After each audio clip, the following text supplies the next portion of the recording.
Je comprendrai jamais les femmes qui restent dans une relation de couple qui les détruit. Enfin, ça, c'était avant que je comprenne comment notre cher cerveau fonctionne. Parce qu'aujourd'hui, je sais exactement pourquoi autant de femmes parfaitement conscientes de leur situation, conscientes qu'elles sont pas heureuses, qu'elles sont fatiguées, que c'est pas un modèle dans lequel elles veulent voir leurs enfants grandir, restent quand même. Alors il y en a qui pensent que c'est à cause des enfants, d'autres parce qu'il n'y a pas assez de communication dans le couple, ou il y en a même qui disent que les hommes et les femmes ne sont définitivement pas faits pour s'entendre. Rien à voir avec tout ça, je vais t'expliquer ce qui se passe réellement. Quand tu vis sous stress depuis longtemps, à force de te réveiller épuisé malgré toutes tes nuits de sommeil, de porter seule la charge de la famille, ou même à force de plus savoir qui tu es en dehors de ton rôle de maman, eh bien la partie de ton cerveau qui prend des décisions, c'est cette partie qui est capable de dire ok, je sais que c'est pas parfait, je suis pas encore épanouie là-dedans, mais je vais quand même agir, eh bien cette partie-là, elle est épuisée, elle est atrophiée. Donc dans ces conditions, prendre une grande décision, comme une séparation, changer de travail, aider tes enfants dans des décisions de vie, eh bien ça demande une énergie cognitive que tu n'as plus. Caput.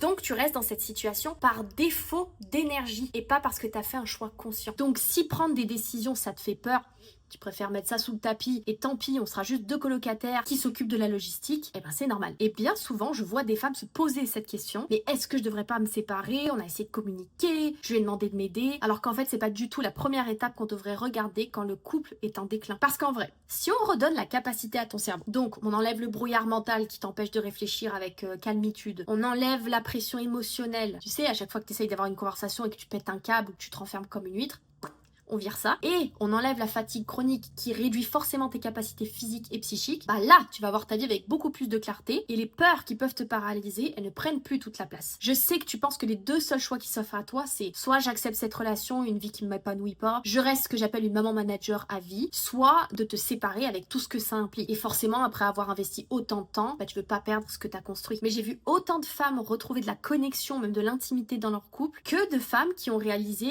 avec beaucoup de clarté et sans culpabilité que la meilleure décision c'était de se séparer. Mais cette fois-ci par choix conscient et non par fuite. Ce qui fait une énorme différence pour toi, mais aussi pour tes enfants. Et ces femmes, elles ont forcément démarré quelque part, c'est pour ça que j'en ai fait un atelier. Donc commente neuro et je te l'envoie avec grand plaisir. Tu vas découvrir les 3 piliers de la reprogrammation neuro-hormonale. Mais surtout, oublie pas, tant que ton cerveau est en mode survie, tu ne peux pas faire des vrais choix, tu as juste l'impression de ne pas avoir le choix. Et maintenant, tu as découvert une autre façon de faire. Allez, ciao!